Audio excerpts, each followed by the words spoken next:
Markets and competition.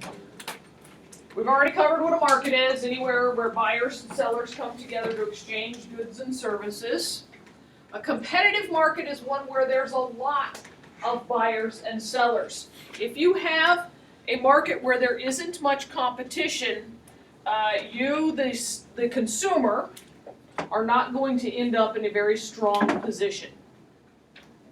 There are different kinds of markets. Perfectly competitive markets rarely exist, but we need to know what they are in theory. A perfectly competitive market has exactly the same goods. No difference in quality, no difference in quantity, no difference in performance. Okay? They're all Chevy Malibus. Think of a perfectly competitive market kind of like NASCAR, where the engines have to be the same, the cars have to weigh the same. Okay? NASCAR's tried to make those races perfectly competitive and make it just about the driver's skill. Okay? Buyers and sellers are so numerous in a perfectly competitive market that prices are completely flexible.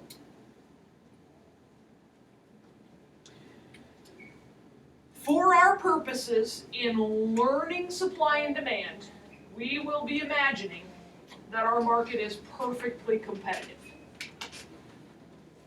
This is to make it easier on your brains to learn supply and demand. In the real world, perfect competition is very, very hard to find. Number one reason perfect competition hardly ever exists is what? All goods are not exactly. Yeah, very rarely do you find exactly the same goods. Chips Ahoy versus Keebler chocolate chip cookies. Well, they're different. Some like one, some like the other. People can say, Coke and Pepsi, it's all the same. Who's a Coke drinker? Who's a Pepsi drinker? Very rarely do you find people who are like, I don't care which way, whichever, you know. Okay. Maybe it's like a kid thing. Vocabulary is going to be exceedingly important in this chapter. You have to learn this vocabulary exactly the way I give it to you. There is a huge difference between quantity demanded and demand. They are completely different things. Okay? The quantity demanded is the amount of the good that buyers are willing and able to purchase. And willing and able is huge. How many of you are willing to buy a Corvette? Lots of hands go up, right? How many of you are able to buy a Corvette? And so our quantity demanded in here, in theory, is 2. Right? Willing and able. Has to be both before you can actually demand it. The law of demand, hugely important. I'll give you a shorthand version, okay? Demand is as price goes up, quantity demanded goes down. As price goes down, quantity demanded goes up. Ceteris paribus.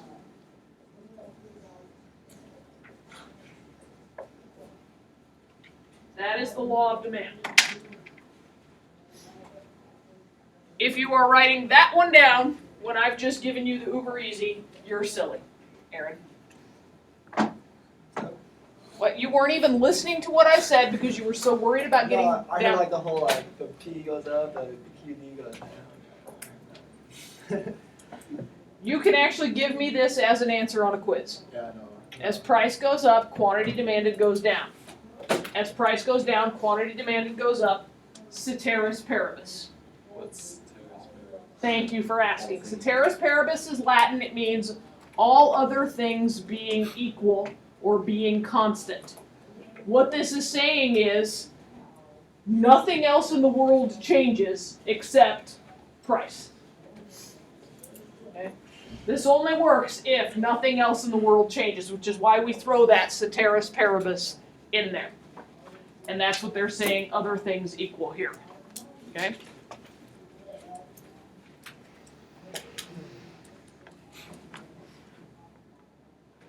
On the face of it, does that make sense?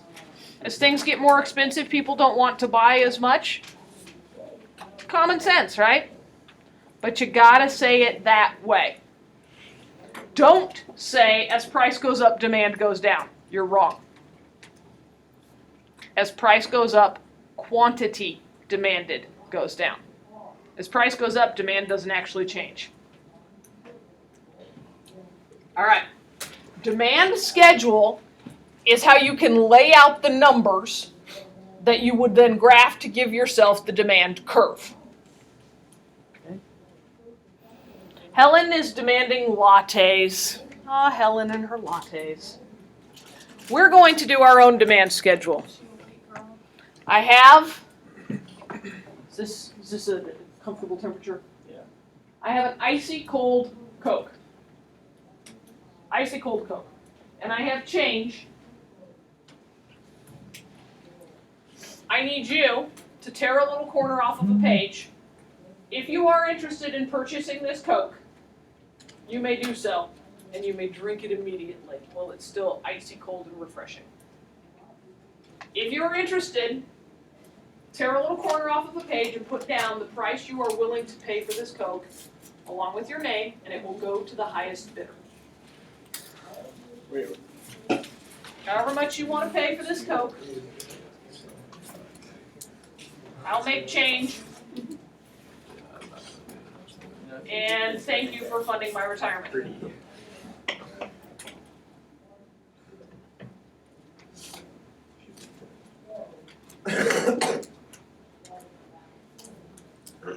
we have to write our name on it? Otherwise, how will I know who wins? Good idea. I was thinking Hope.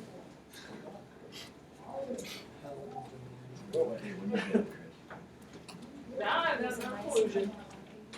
Are you bidding or not? $15. Anyone else? This is a lot. Anyone else? Yes, yeah, me. What we've actually done here is build our own demand schedule. Hey, Hope, you got a bed. Yeah.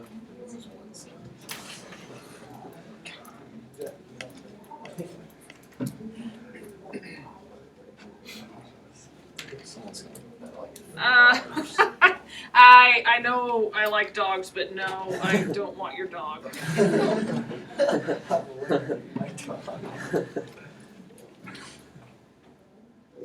Oh my. Okay. Well, our winner is Matthias for $1.50. Ooh.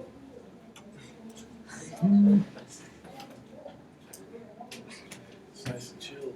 That's the point. All right, I'll get you your change here if my cord will reach. Probably won't reach.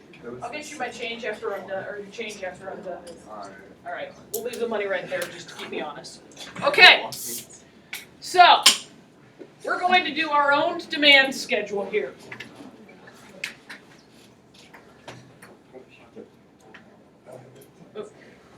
Didn't mean dollar signs.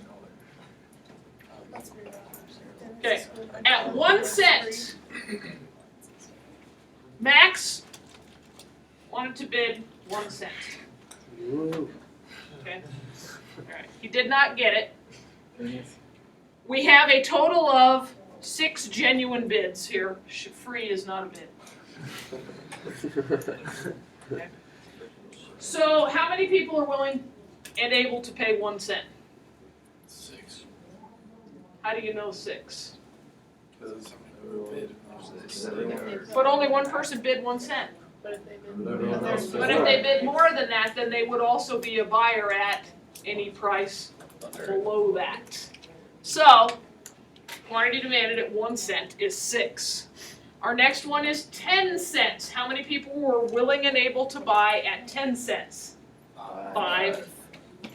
Would you say like just 10 cents or would you go like 2 cents to 10 cents? Well, when we put this on a graph and connect the dots, will have all of those ranges in there. 67 cents. This person's actually using very advanced economic game theory to try and game the other bidders. How many at 67? 4. Adam, was that you? $1 is 3. Here's another game theory player.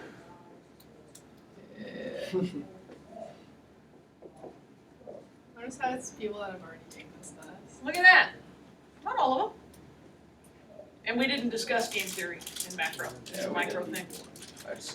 Okay, so could we turn this into a graph? Yeah. Few rules about graphing.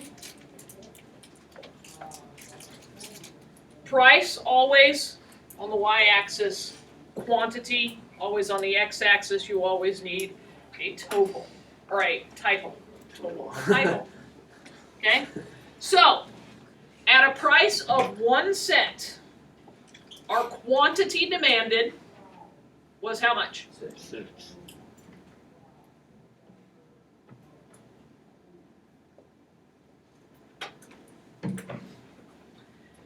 And at 10 cents, our quantity demanded was?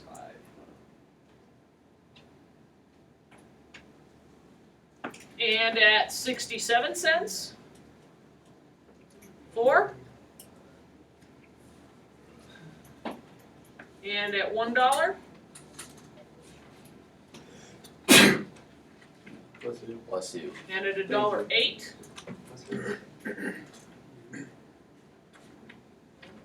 and at $1.50.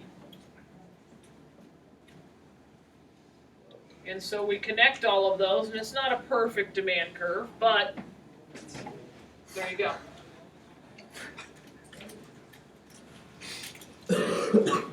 So you achieve a demand curve, and everything in the real world is a curve. We'll use a lot of straight lines because we're practicing in theory, but the real world is really curvy. Yes, ma'am? Would the 150 be on the axis? Because it's saying like 0. Oh, you're right. Thank you. You're absolutely right. We did the same thing on the other side. Oh.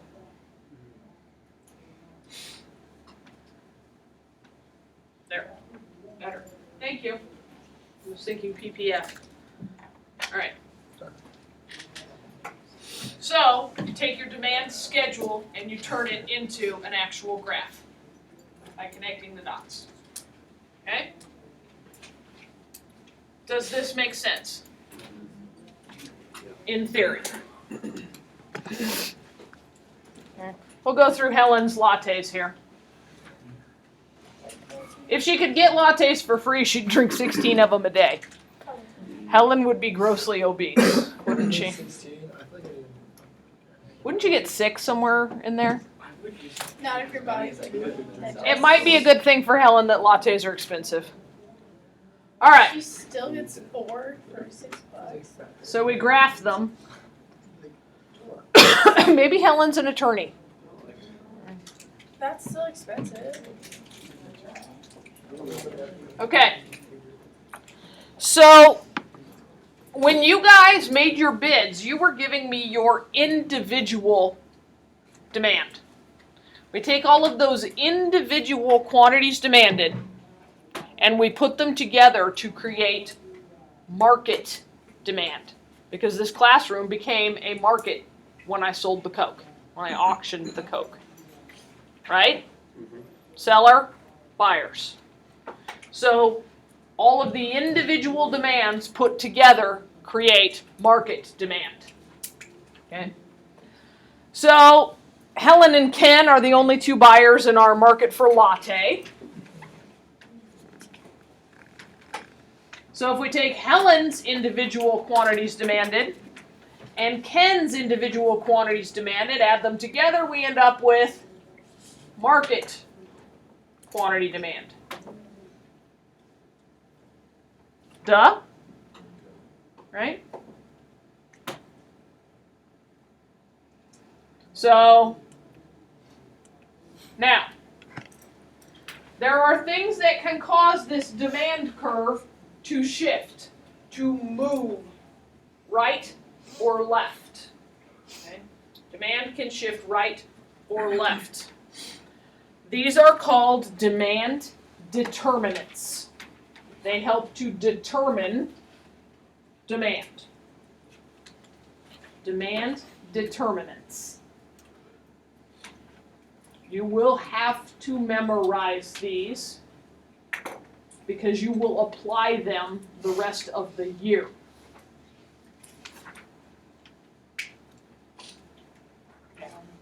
These are also sometimes called non-price determinants because price cannot change demand.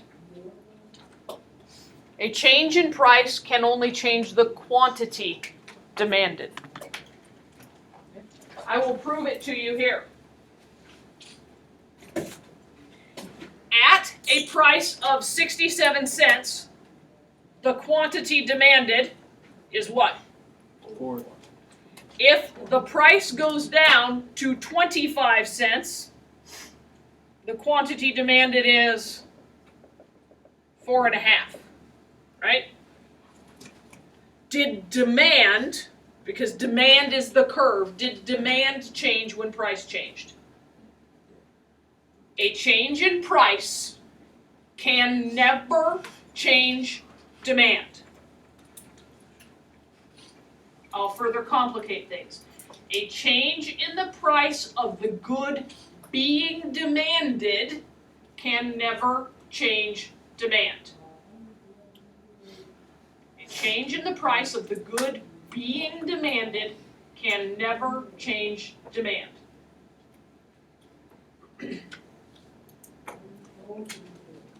Demand is the curve. So a change in the price of the good being demanded can only change what? Everybody. Quantity demanded.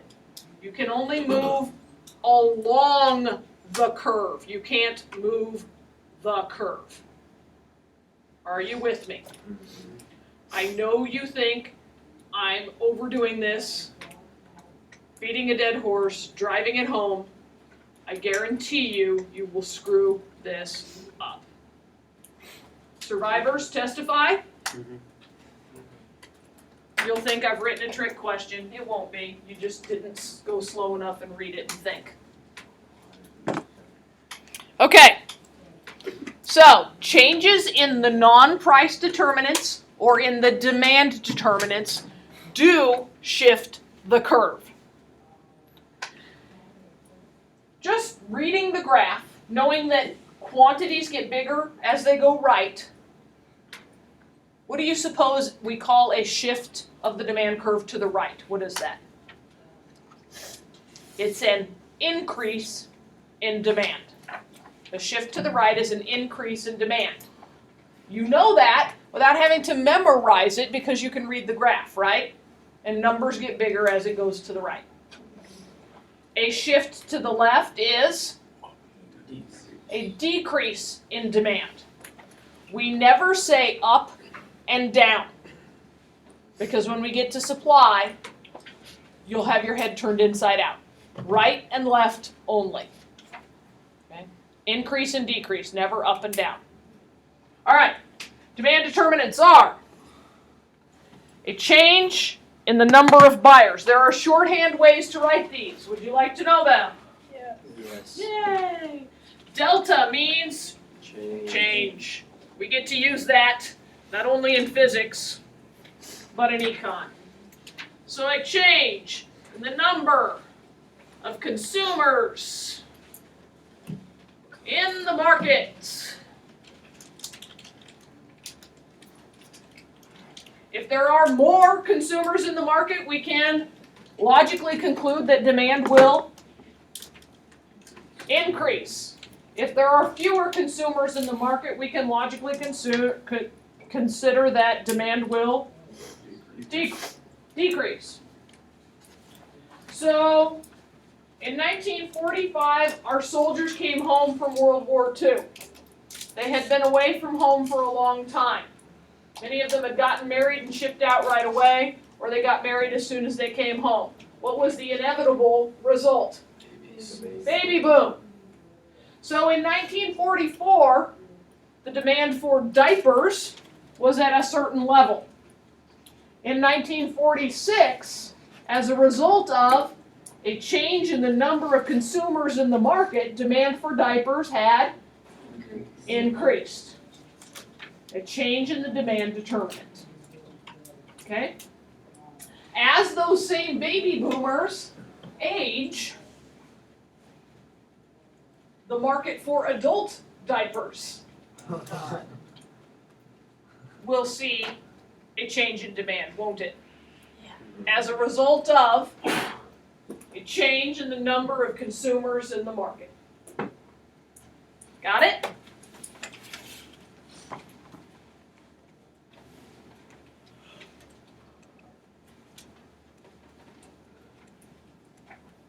When you shift demand, always draw your curve parallel. Always draw your new curve parallel. Okay. A normal good. We have normal goods and we have inferior goods. An inferior good is something you buy less of as your income goes up. An inferior good is something you buy less of as your income goes up. A normal good is something you buy more of as your income goes up. As future college students, I assure you that as much as you love them, ramen noodles are an inferior good. As your income increases over your lifetime, you will buy smaller quantities of ramen noodles. You will also probably eat very little steak while you are in college. But once you have graduated and have a job and are paying off those loans, the quantities of steak which you consume are likely to increase unless you're a vegan or something. Okay? Thus, steak is a normal good. Now, there's not a hard and fast answer. You can't raise your hand and go, well, mac and cheese, what is it? You have to look at the market and find out, as people have increases in income, do they buy less of it? And if they do, it's an inferior good. There are a few things that we can figure out are inferior goods. The 99 cent a pack hot dogs, where you get 8 hot dogs for 99 cents, those are an inferior good. I guarantee. Okay. Starbucks lattes are a normal good. Okay. Are you with me on this? Okay. So assuming normal goods, demand for those goods is positively related to your income. As your income goes up, the demand for those also goes up.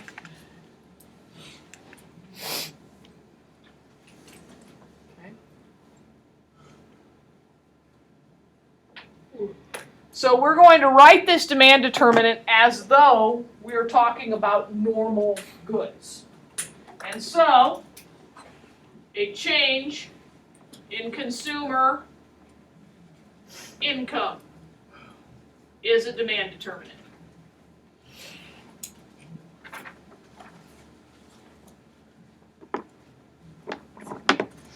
When we're nice and vague like that, we can be talking about either an inferior or a normal good. You just have to evaluate the good before you apply the determinant. Make sense? Yes? Okay.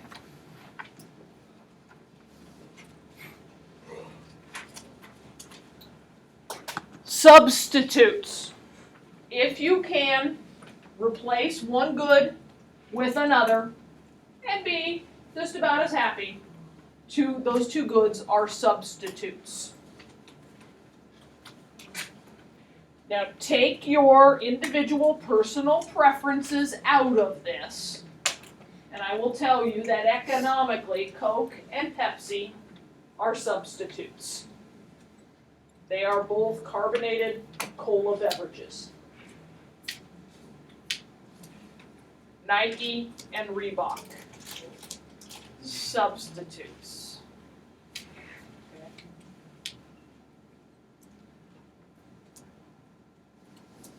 Oakley and Ray-Ban, substitutes. They both shield your eyes. Don't go throwing your pen down just because you don't What? like Oakley's. Oh, It's okay. Prada and Gucci. Gucci. What? No way. Okay. Substitutes. Gucci. So, the demand determinant for this is the change in the price of related goods. And you can tell yourself out here, substitutes and complements. We'll get to complements here in a second. So would like gas stations be substitute? Yeah, Phillips 66 and Sinclair, substitutes. So water rises. You are a very, very particular driver if you will only put one brand of gasoline into your car. And chances are you spent a lot of money for that car if you're being that picky. Do any of you come from a household that will only use one brand of gasoline? Okay, so that's a perfect example of substitutes. Okay, economics would consider pizza joints to be substitutes for one another. Godfather's, Pizza Hut, Papa Murphy's, Papa John's, yeah, you know, Papa Murphy's is a little different. Okay, so this one you see play out in the lunchroom. Pizza and hamburgers are substitutes. If they were to alter the price of one or the other in the lunchroom prior to this whole wheat crust thing and the whole wheat bun thing, if they were to alter the price of one or the other, if they were to double the price of a slice of hamburger, or it's a slice of pizza, slice of hamburger. Wow, Michelle Obama is really cutting back when we're slicing our hamburgers. Okay. If they were to double the price of a slice of pizza,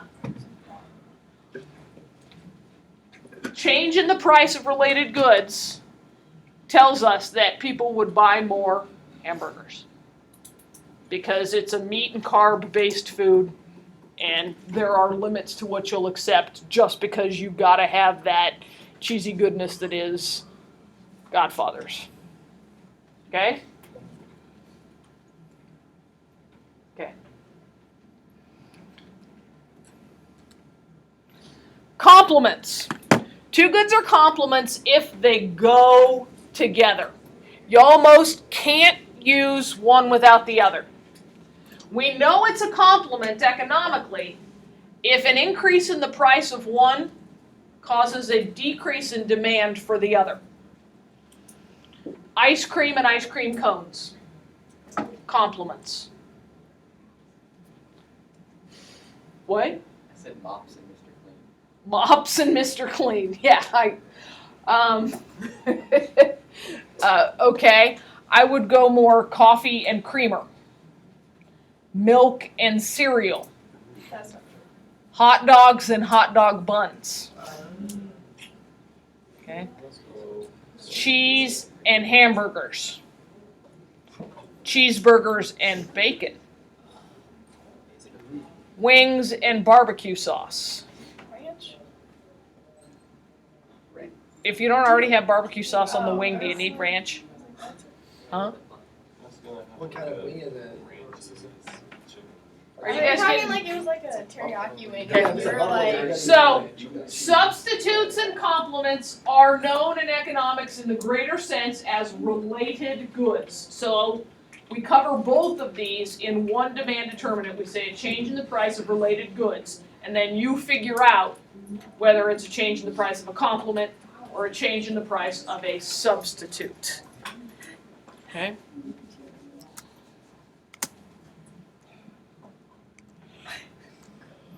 Okay. Sometimes consumers just change their minds. So we have a change in consumer tastes and preferences.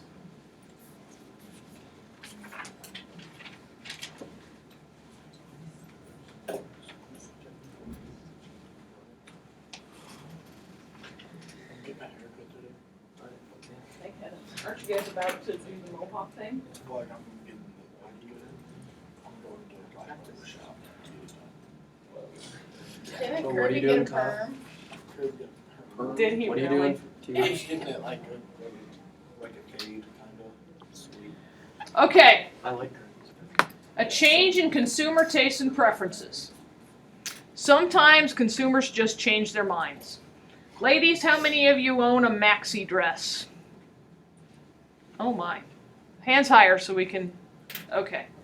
So a few over half. A maxi dress is one of those big, long dresses that's kind of tight and it's flowing, goes all the way down. Like a Okay. prom dress. Not a prom dress, they're much more casual than that. No, Tony. Wow, Adam. Really? Like wedges and pumps. Okay. Wedges and pumps. There's a difference. Well, yeah, but that's not. Okay, maxi dress doesn't work since nobody knows what it is. Okay, how about the ridiculous high heels that make girls walk like they can't even walk? Stilettos. Okay. There are time periods. There are time periods in American fashion where those are not worn. Girls just don't wear them. They are making sneakers into stilettos now. They are that popular. So that would be a change in consumer tastes and preferences. Demand for stiletto sneakers. Okay? 15 years ago, demand for Under Armour sweatshirts was very, very low. As consumer tastes and preferences have changed, demand for Under Armour gear has gone way up. Okay? Change in consumer tastes and preferences. There are a lot of things that can affect that. Consumer tastes and preferences can be affected by pop culture. Okay? Justin Bieber is seen wearing, or not Justin Bieber, Justin Timberlake is seen wearing one of those like miniature fedoras, and then that becomes all the rage. I need one. Right? Change in taste and preferences. Somebody on the red carpet at the Emmys or the Oscars wears something and it becomes all the rage. Your favorite athlete wears something, etc. So advertising, pop culture can affect those things. The weather falls under this. Okay? As we go into winter, the stores are going to stop selling swimsuits and start selling winter coats and sweaters. Winter's when you get the best. This is because consumers prefer not to be half naked in the middle of a blizzard. They'll still sell it, but that's when you get the deals. True. And that is when you get the deals. You are just, you're exercising financial intelligence when you shop the clearances and purchase something that you know you're not going to use for months. Like buying a lawnmower in October in Nebraska. Or buying a snowblower in April in Nebraska. Might still need it then. It is Nebraska. It is Nebraska. However, the usages you're going to get out of it far less than if you bought it in October. Of course, then it may be too late. Or, like a few years ago, an utter waste of money either way. You know, it's welcome to Nebraska. Okay. So, another one. Change in consumer expectations.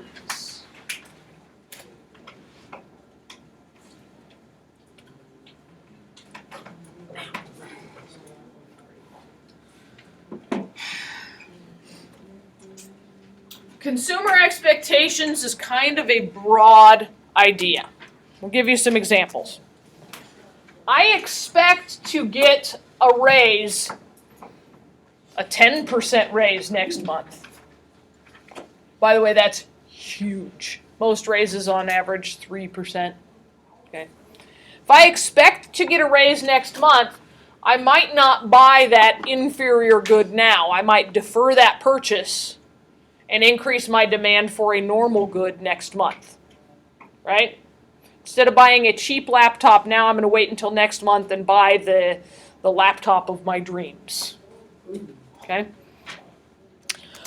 Or, as we're coming out of this economic downturn, as the economy goes kaplooey, people often, because their expectation is that their job might not be secure, or they're expecting a transfer coming up in their future in their job, people will defer purchases.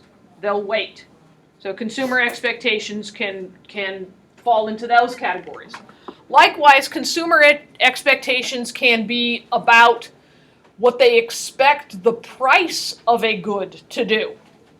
How many of you have had your parents say, don't fill up your car today, gas prices are going down later this week? Or better fill up your car today, gas prices are going up tomorrow. Okay? There you go. Change in consumer expectations. Consumers expect something to happen price-wise, and so they alter their behavior, they alter their demand to relate to that. Because Kyle expects to be able to get a bargain on a lawnmower in 2 months, he'll limp through the rest of the year cutting the grass at his house with a pair of scissors. Okay. All right. So a change in price will move us along the curve. It moves us along the curve. You can flat out graph that, right? Change the price on the graph and it moves you along the curve. A change in the number of buyers shifts the curve. A change in consumer income shifts the curve. A change in the price of related goods, either a complement or a substitute, shifts the curve. A change in consumer tastes and preferences shifts the curve. And a change in consumer expectations shifts the curve. We're going to start a little practice right here, right now. Hopefully you've absorbed some of that.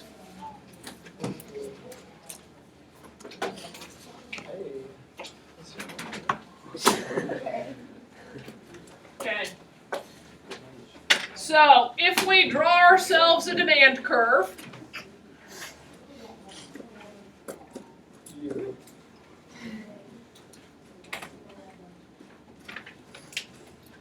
and it's for what?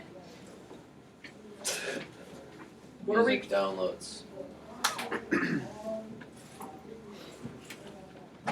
And which way does the demand curve go? Show me with your hand.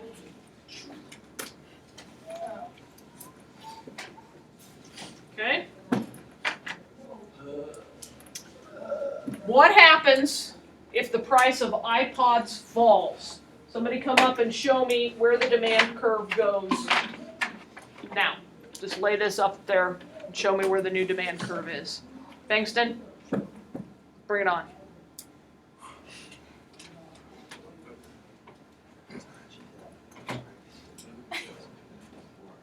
The price of iPods went down, so what happens to demand for music downloads?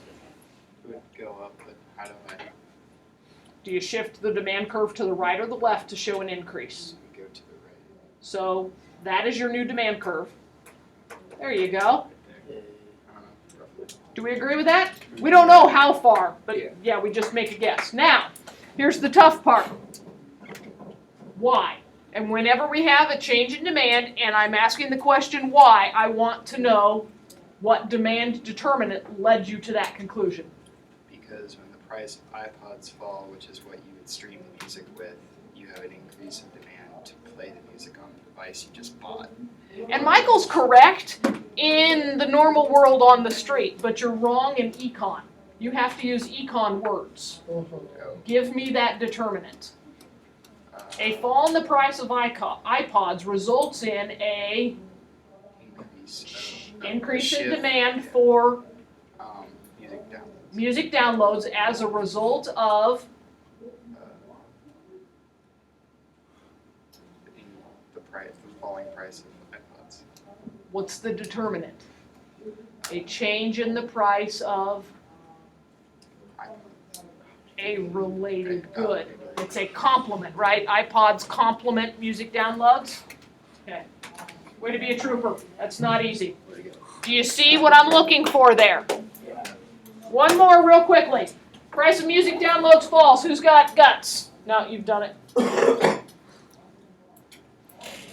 Herndon.